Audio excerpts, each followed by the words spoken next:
The following is a fan-made production. Magic the Gathering and all associated brands are owned by Wizards of the Coast. Magic the Gathering. Invasion. Invasion Cycle, Book 1, by J. Robert King.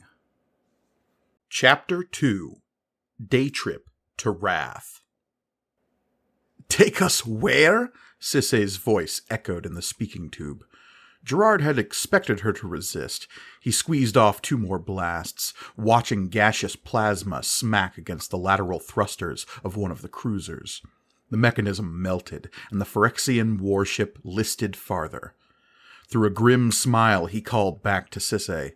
"We've got to destroy the portal ship. We can't shoot it from this side." "On the other side, there is an armada," Cissay protested. "And Phyrexians." Gerard spat dismissively. "Their ships are crap." As if in proof, he fired twice more. The shots soared out like twin stars and smashed through the main bridge of the cruiser. It lit lantern bright. "And their crews are no match for ours." "I agree with you there," Cissay replied. Weatherlight surged with new speed toward the portal. The engines roared their resolve. Karn, below, was reworking the intake-exhaust ratios to maximize thrust. Weatherlight shot from the gulf between the cruisers.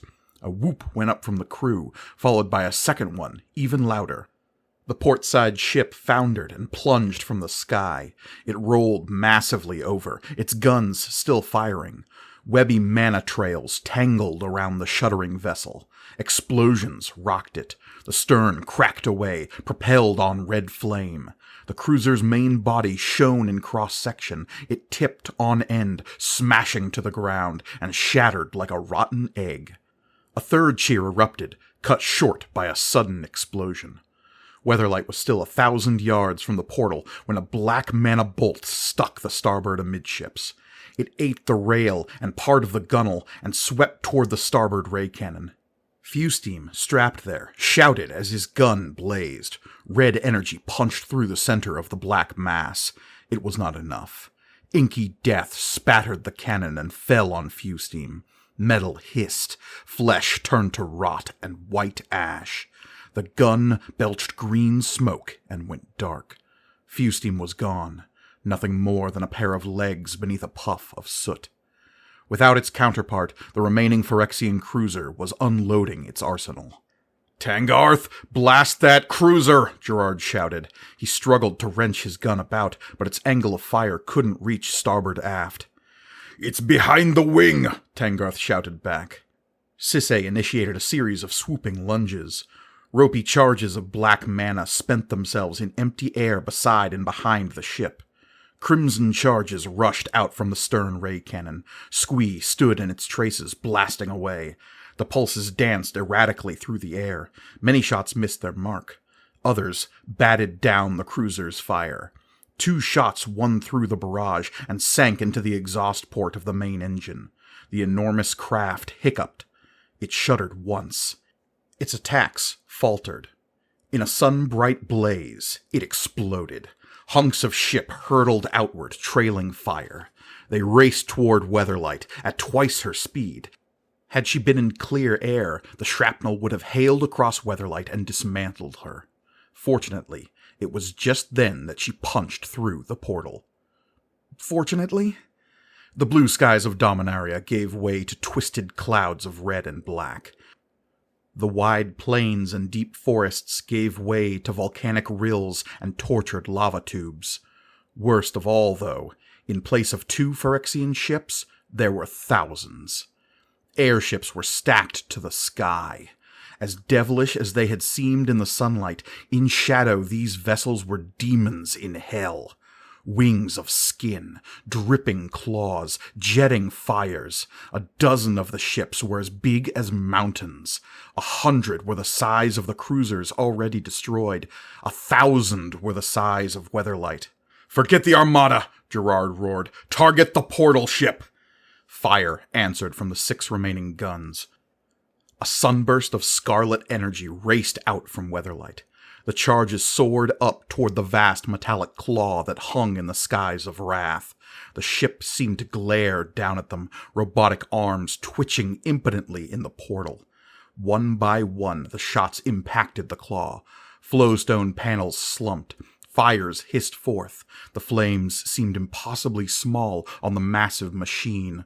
Already Weatherlight was out of range for more attacks. "They're getting through!" Squee shouted through the aft speaking tube. 2 more cruisers nosed beneath the portal ship, toward undefended Benalia. Gerard shouted, "Turn the ship! We've got to stop them!" "Turn the ship!" Sisay shouted. Her objection was cut short. The portal ship spewed black smoke. Its gleaming vision of Dominaria flickered. Explosions boomed in the joints of one pincer. It cracked free, toppled, and dropped toward the twisted ground of Rath. Like a soap bubble, the portal popped. Sunlight died. Banalish skies were gone. Gone, too, were the front halves of the 2 cruisers. The closing portal had guillotined the ships. The shriek and groan of falling metal was punctuated by explosions from several engines. In tandem, the cruisers' aft's spurted sparks and soot. They tipped, crashing down atop waiting craft below.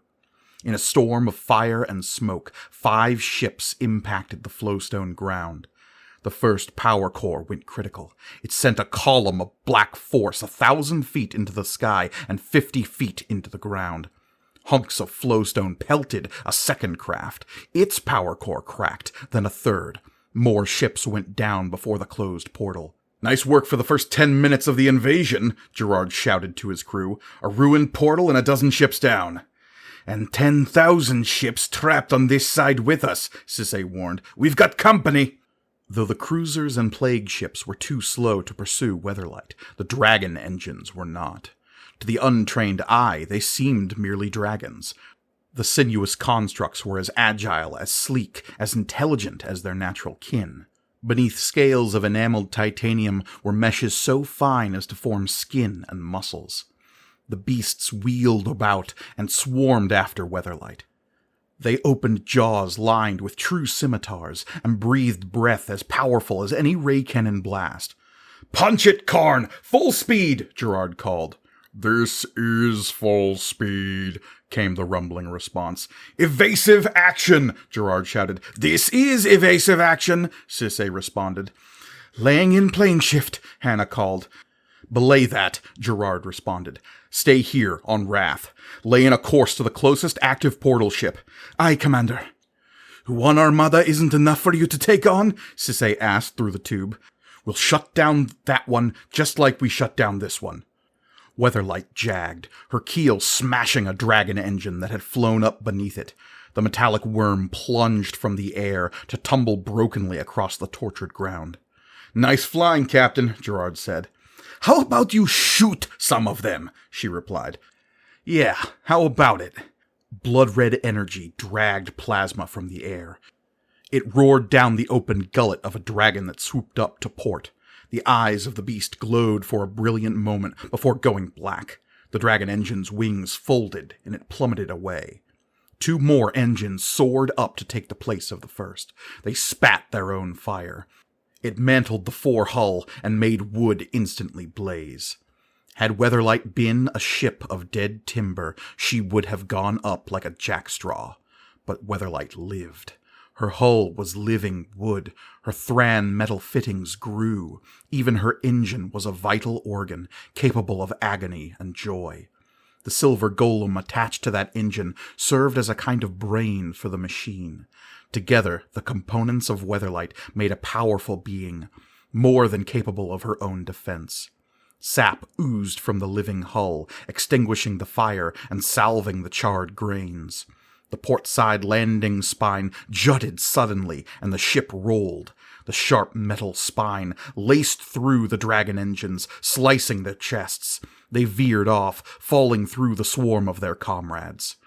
"Course locked in," reported Hannah. 100 miles to the next portal ship. "They're targeting the wings," Sisay shouted in warning. The ship swooped to avoid a killing blast of breath. Shots from Squee's cannon destroyed the offender. Another dragon engine followed, unshakable. Gerard growled, "Karn, can we fly without the wings?" Like a rocket, fast and fatal. It'll almost be impossible to steer. Not for Sisay. Fold the wings. Rocket us to the next portal. Gerard expected a chorus of dissent. The others were either inured to his request or dumbstruck.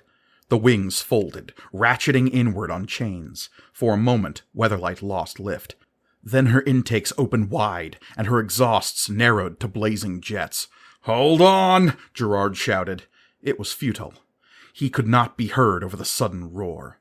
Besides, anyone who was not strapped down or inside the ship would have been blown from the deck.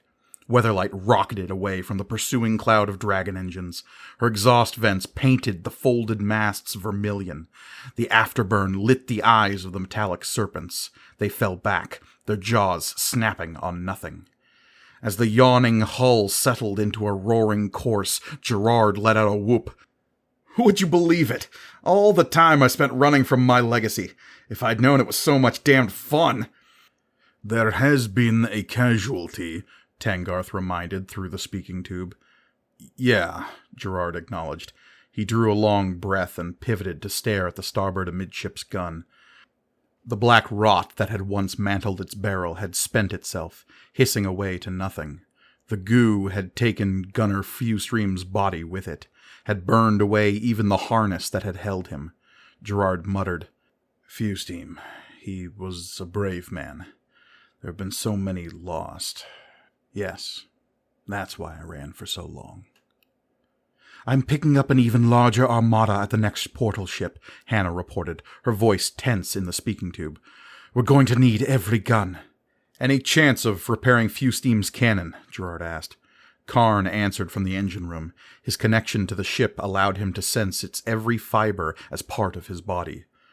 "There is a single ruptured conduit in the plasma supply field. Replace it, and the gun will work again."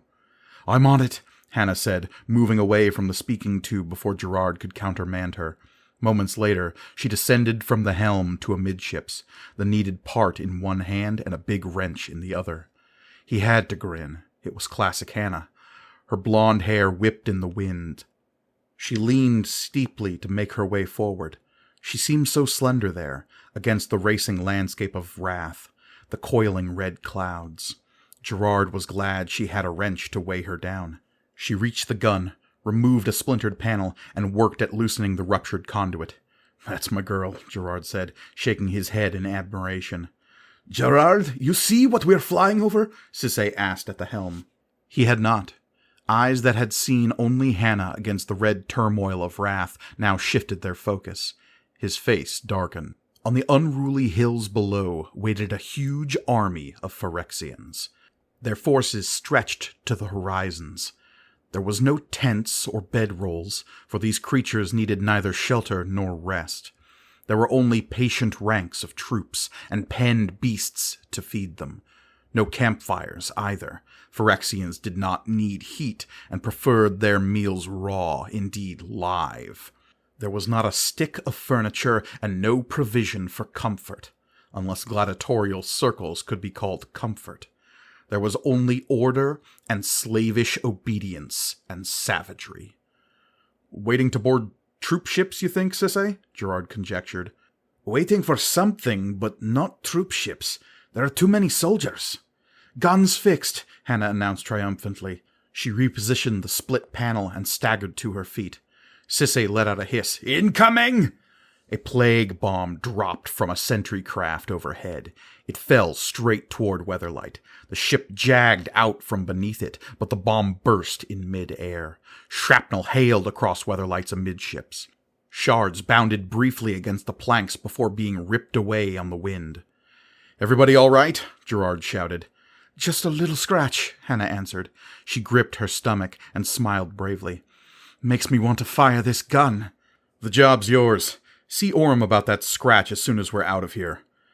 "Look sharp," Sisay shouted. "There's the next armada." Beyond the dipping prow of Weatherlight, a vast black cloud appeared. It swelled quickly outward until it filled the whole horizon. Instead of mist, though, this cloud was made of ships. Phyrexian warships. There were dragon engines, cruisers, and plague ships, but also hundreds of others. Many had been specified on the plans Hannah had stolen from the Mercadian hangar.